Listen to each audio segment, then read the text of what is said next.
up, CAUSENETIC family? Welcome to the CAUSENETIC podcast. Powered by the YMCA of Metropolitan Dallas. CAUSENETIC means being a person or thing that gives rise to a phenomenon that is dynamic or energized. Hey, we're tackling topics and telling the truth. I'm Rodrigo Ross. And I'm Keith Benson. So today I'm super excited. I love these things. We have another installment of the YUSA Innovation Series. And if you all have not listened to the other episodes that have been installments of this innovation series, you are missing out. I highly encourage you to go back and listen, and you will not be disappointed today. No, not at all. Either. Today we have what we call secret sauce. The YMCA Innovation Series? Yes. Yes. And the title of it is Secret Sauce. We don't normally name the title because I'm doing something different today, and we're naming it. It's titles YMCA Innovation Series Secret Sauce. Because we have three outstanding innovators here.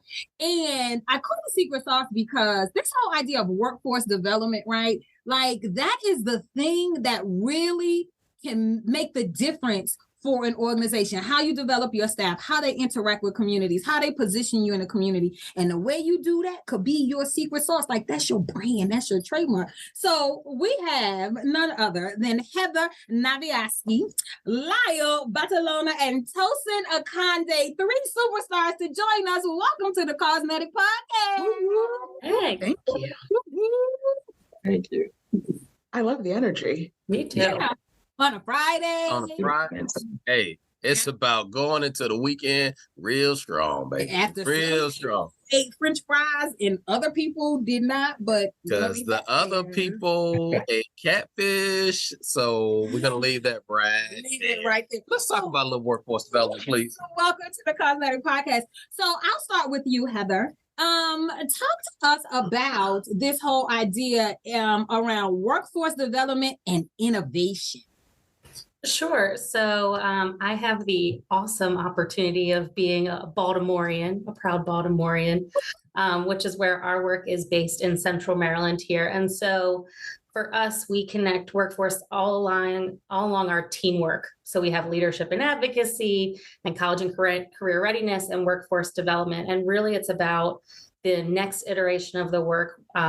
Fundamental to our work is community schools and really making schools just like the Y, the hub of their community. Yeah. Y without walls. And so a lot of our workforce development work in partnership with Tosin and others is really focused on our high school students and what's next and how to embed ourselves in those CTE programs. So it's not just workforce development, but it's SEL, it's community, it's all the things that the Y kind of really stands for.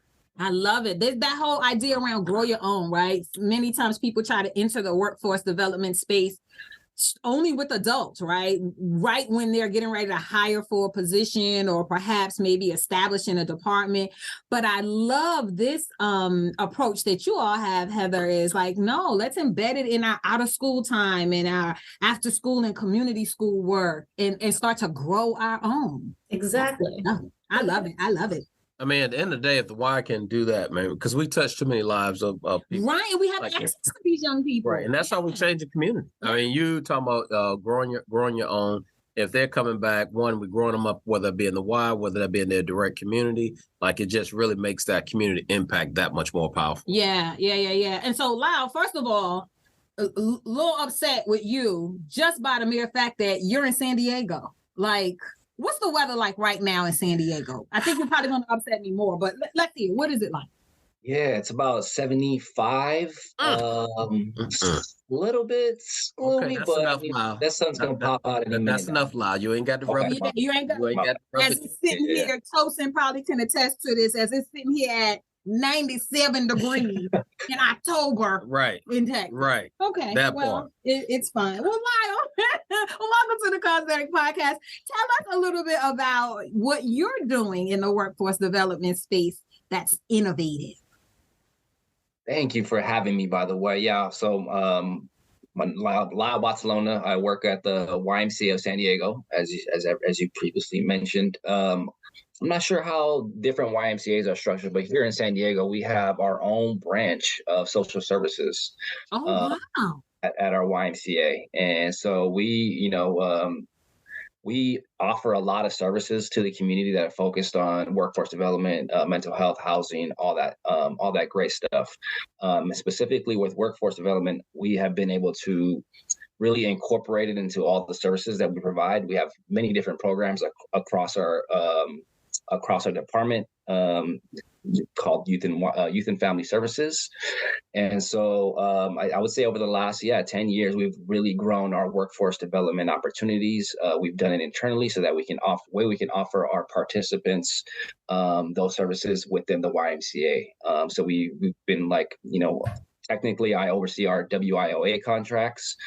So that's the Workforce Innovation and Opportunity Act. And so we have specific grants designed to serve individuals in the community, job seekers to access employment, education, training, and to kind of succeed in the labor market because, things are a little difficult right now. So these types of programs are really important.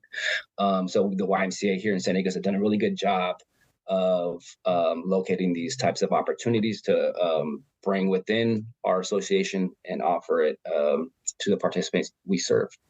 Wow. So you all were intentional about going after this funding, specifically for this social services branch, which is your Y Without Walls, just to work on workforce development. How long have you guys been in that space? Yeah, I know as far as we go back, maybe like 10 years. The first time I knew about it was another I think it was Workforce Innovation Act at that time, but it was a program designed to help young people get into the teaching field. So we had partnerships with the community colleges to learn child development, get their certification in child development, and start them off at after school programs. Right, the YMCA is very big in the community with those things. So we had like a whole career pathway towards teaching, and that was an earlier iteration. And so things have evolved. At this point, the YMCA is really focused on specific populations and communities here in San Diego. So that's how our programs are designed at this time. Wow. So you guys were back on the foundation. I mean, so when we talk about the Workforce Innovation Opportunity Act, that was signed back in 2014. So San Diego Y has been on this since the very beginning. Yeah. And that's big time work there because a lot of Ys are just getting into the game on that. So you guys are, already laid that foundation. Tosin, how do you play a role in all of this? Yeah, so I get to play a role by just learning from people at this point. So, like you said, Keith, they're heavy hitters in this conversation when it comes to workforce development. And both Lyle and Heather are part of really amazing teams at their local Ys that do this work in the community. And so I have the opportunity to sit on 2 grants at YUSA that are focused in workforce development. And really just learn from them and see what elements of this are scalable and sustainable for other people in the movement. And then more than that, with the Director of Strategy and Practice around housing and community workforce development, their role in this at YUSA is creating a whole practice that I think really is centered on economic development.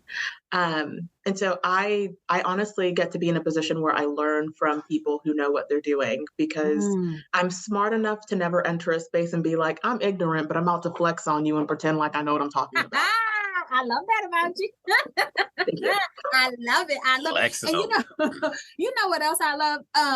So much of the conversation, at least that I've been privy to, particularly after the pandemic, when so many Ys had to pivot and reinvent themselves and re-engage with communities in much different ways. This whole idea around workforce development and community engagement and all that stuff really has been at the top of the conversation list of things that YMCAs need to keep doing that we, got reacclimated to during the pandemic. But this is really putting your money where your mouth is, right? Like this is really formalizing and strategizing and not just trying to capitalize on some of the funds that were temporarily made available because of the pandemic, but really thinking through ways to anchor this so that we don't go back to some of the other things that we were doing that we found out during the pandemic as a movement probably wasn't as fruitful as As we we thought thought. they was gonna be. Hello. Membership. I ain't say. I'm just, Yeah. but We so got you. it's a recording. Oh, so then I guess I did say I it. did hit Oh, play. Yeah. well, that in that way, I'm so super excited to see us making this pivot as an organization. So Heather, can you talk to us, because this is not your first rodeo either. Like, before you came to the Y doing this, you were with another organization doing this work. How are things different now, and how does that difference really excite you? Like, yeah, about time, we should have been doing this stuff. Yeah, so interesting. So before this, I've always been in the community school space. I love it. I just think it's a really wonderful strategy to kind of leverage and scale resources in very similar and complementary ways than the Y does. I think what we figured out in the pandemic is that works. Like, you don't need to be everything to all people. You actually just need to listen to people and understand that, like, people know what they need, and they need to learn how to, like, navigate these complex systems that are set up for people to fail, right? And so our role, and I think one of the cool things that we can do here, right, is like expose people to those systems and figure out how to work within them and break them down. And so when you think about workforce development, one of the things that I think has changed, right, is like, how do we actually remove barriers? So, like, we pay every single student, period. If they're involved in this program, if they have a choice to be somewhere else or here, right, they get paid for their time and their energy, because it's work. It is work. And I think that you should pay me for being on this podcast. They should. I think they should. Thank you. I feel seen right now. Your payment is being on the podcast. You have the great because you get the opportunity to amplify the voice of the Y. Well, I get to talk with folks like these three, but yeah. Listen, nothing for free in 2023. Nothing for free in 20. That's a t-shirt there, Tosin. Thank you. Okay. Keeps coming up with them. Yeah. So you all right. So Heather, you didn't open up Pandora's box a little bit. Sorry, I know I didn't totally answer the question, but I just got excited about payment. No, you're good. I was excited. I'm sorry that Rodrigo interrupt you, but go ahead and finish, because I got one. I'm gonna come back at you. Well, I'll come. So you said you pay everybody that's involved. So everybody's listening, ears perked up a little bit when you said that. So how do you get the money to be able to do that? So it's a lot of braiding, blending, whatever. And I think you guys started alluding to it, right? It's like putting your money where your mouth is a little bit. Like, it has to be built into your strategic plan. It has to show up in what matters to your why. It has to show up in your budgets. And now every budget, when there's a grant-based program, we pay any student over 14. If you can have a work permit, you can be paid for your contribution and your time and energy. Nice. So state funding, local funding, Y funding, Department of Labor funding, anything we can kind of braid to make it a more robust program and experience. I love it. Lyle, are you all doing anything similar to that as well? Definitely. Yeah, absolutely. Being very intentional. A lot of our programming used to kind of be siloed and separate from our gyms and other facilities, but now we're intentionally incorporating them and placing a lot of these services at the locations, at the gyms and the communities. So I think that's been something that we've done recently in the last few years. And Tosin, I'm sorry. I'm sorry. Go ahead, buddy. Let me know. I was just going to say, so, looking for any type of funding that we can find. And going back to what you said about the pandemic, when everything happened, our branch of the Y was the one that was standing strong, just from the different things that we had. So it was a very telling moment. So Lyle, you were like, well, this is what we do. I mean, I understand there's a pandemic. I get that part, but we got work to do. Right. Yeah. This is the work we do. But Tosin, what are you hearing? I mean, you sitting back listening, you're hearing these conversations. Like, what are those innovative things that you're seeing coming out that people need to practice more? Yeah, I think what I'm seeing from YMCAs that have been doing this work for a long time is that they haven't put themselves at the center of this process. They really are aware of the systems going on, and they are partnering with schools, higher education places, businesses, other social services agencies, governmental services to ensure that things happen. So this is really what I'm seeing is the Y becoming part of the community and not the center of the community. Mhm. And also recognizing it doesn't need to happen at your Y.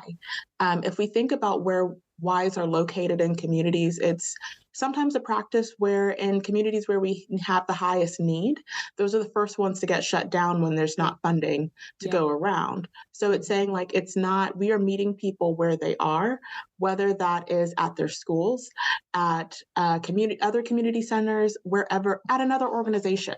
We have a piece of the puzzle. And sometimes workforce development and the way Y supports it is like, you're a placement for a job. Wow. I love that. I love that this whole idea, when we talk about strengthening the foundation of communities and community building, decentering us and centering what it is that we're trying to accomplish and how we're trying to support the communities. I say that louder for the people in the back. Yeah, I mean, it's that fine balance of finding that right person in that position, I think, to be able to think in that perspective, because a lot of times I think we can get caught up in what the history of the Y has been. And by all means, the Y was there. It was a Y that people came to for a lot of different things. But as society has changed, it's shifted to more, how do we collaborate with one another to make things happen? And so our brand is powerful enough that it puts us there in any conversation that we want, but it doesn't mean that we have to solo be there to do all things for all people. And you guys are experiencing that in this space right here, how you are collaborating with others to just make it happen. Yeah. So Lyle, tell me, if we ever get to the point as an organization where we're doing this right, what would it look like? Like, what could we expect to see? And since you all have been doing it the longest, I would suspect y'all are closer to right than the rest of us, right? So what would it look like? No, that's a great question. And I think you guys said things beautifully in terms of like being within the community, right? And I think we've done a really good job of like you said, collaborating with different institutions, with community, like grassroots organizations. So one of our programs, we're located in like, historically Black neighborhood. That's the specific program is called Hire, helping individuals retain employment. And it's specifically to serve Black opportunity youth. And so we've kind of been lucky enough to have that grant, have that opportunity to serve that population. But we've done actually a good job of, like you said, stepping back, just being a part of the community and making it happen organically, right? So we're not getting out in front. We're making partnerships, and we're just like, being just a natural part of the ongoing work that's happening. I love it. You use the word opportunity youth. I don't want to assume that everybody who's listening to this understands or knows what that is. Can you explain what opportunity youth is? Yeah, it's just another way of looking at folks with barriers, right? So instead of looking at saying barriers or saying disadvantage, right? We're flipping that phrase and saying that these are folks who just need the opportunities to succeed, right? That haven't been offered to them to this point. So that's where our programs, our services come in, is to create that opportunity for these folks. Optimistic language. I love it. And in large part, is that you guys target that 16 to 24-year-old group? That's correct. Yep. Yeah.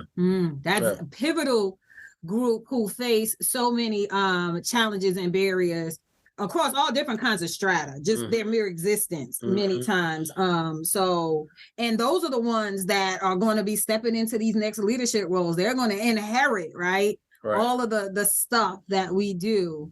And I think sometimes we forget as adults that, like, help them learn and give them those opportunities so that they don't just assume, okay, I said it one time, you should have it. Bam, here it is in your lap. Right. Yeah. And Heather, you guys on serving opportunity youth also?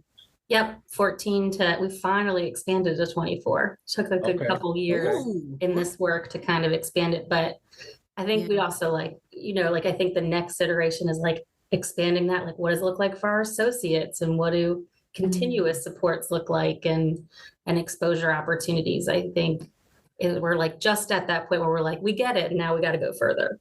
Yeah. And Tosin, what from a YUSA standpoint, what are the resources that are out there for people who want to get deeper into this work? Yeah, so I would say the resources are being developed, but our biggest resource is a human named Victor Rivera, who is leading the Victor. Yeah, I love him. he is very well loved across Yes, the network I of love Victor. YMCAs. But he is leading this work and really taking both a systems approach, but also really considering having multiple generations in the workforce. So for someone like me growing up, I was part of the No Child Left Behind generation. And guess what? Kids got left behind. So as we look to just multiple generations in the workplace, we know that there's shifts and changes that are happening. We know that people who are called boomers are exiting the workforce and moving towards retirement. Gen X is taking their place. You have millennials, but then you also have Gen Z here that's like, yeah, what y'all have been doing for decades ain't gonna work for me. It's not gonna work. We're not doing that. My parents look tired. These millennials look tired. We have got And so I think we're still at YUSA in a learning phase because, again, I've said this before. I don't know if it's people's favorite phrase. I'm like, YUSA does a lot of things, but what we don't do is run a local YMCA. So we really are taking a slow and dig deep before we go wide approach. And really understanding what have Ys been doing for several years that I've done this work. What is going on outside of the Y for workforce development? And how can we actually be a beneficial resource for YMCAs when we create and develop tools? Because we don't want to create things and then put them on link, and then people don't go on link and don't use them. Right. Like strategic plans that people put all this time and effort into, and then it goes on the shelf. Yeah, SharePoint has replaced the bookshelf. Yeah, but people still don't go on SharePoint. So there's that, or link. So Heather and Lyle both, for those folks who have really gotten fired up from hearing this, and they really want to kind of get into this space, and they want to do more and help usher their YMCAs into this space, what advice would you have for them? I'll start with Heather. Sure. I think Tosin alluded to it really well, but I would say center youth voice. Like it isn't about us. People know they're whole people and they know exactly what they want and need. And if you're willing to listen, you will build a better program and opportunity. Yeah. Okay, Lyle, what advice would you give them? Wow, great answer. I would say if you have the passion and if you want to help other people, this is a great type of work to get into, right? Like we make really great impact on helping folks start their journey a lot of times, right? And so, we might not always see them through to getting a degree or, hitting their peak in their career. But I mean, if we can make the difference and lay the foundation with the work that we can offer them, it's going to lay the foundation for something big to happen, hopefully down the line for a lot of people. Yeah, sometimes we don't have to be the conclusion of the story. We were just a part of it. We in the book. Right. I'm good with that, right? I'm in the book. Well, you guys have definitely laid a foundation for people to build on. Great conversation. Thank y'all for the work y'all how do we serve opportunity youth, and how do we impact our community? Tosin? Yeah, I actually do have a resource. So one of the projects I'm on, the Department of Labor project for creating workforce pathways for youth, we're actually going to be opening up a grant in early January. So if you are a YMCA listening and you're like, oh my gosh, we've been doing workforce development for a couple of years, the 4 YMCAs that started that project are now our co-creators in developing scaling processes. And we'll be looking for 10 YMCAs in January of 2024 to apply to that project and help us really build out a framework on how to do this that is broad enough that it applies to many Ys, but not so specific that you feel like you can't do it if you're a smaller Y with fewer resources. But that is a resource besides Victor. And you can call me too. I mean, like, I'm around. I answer emails quickly. I'm a great y'all will be blessed if y'all call Tosin for whatever. It's going to be excellent. I love a humorous email as well. Like, yeah. I love it. Well, thank you, Heather Naviasky, Lyle Batalona, and Tosin Akande. You all are absolutely changing the trajectory of this WISE legacy in communities by doing this work. I am super, super grateful for the stuff that you all are doing. Hey, look, before we sign off, though, we must give props to our producer, Miss Lachey Leonard. Hey, Lachey. Thank you very much, girl. Thank you. And thank you all for listening to the CAUSENETIC podcast. On this episode called YUSA Innovation Series, i.e., AKA Secret Sauce. Love that name. I love it. We talked about innovation around workforce development. Hey, and if you guys don't already, subscribe and listen to us weekly. And look, and don't be shy. Please, please, please give us a 5-star review. And as always, Be dynamic. be phenomenal. And be CAUSENETIC.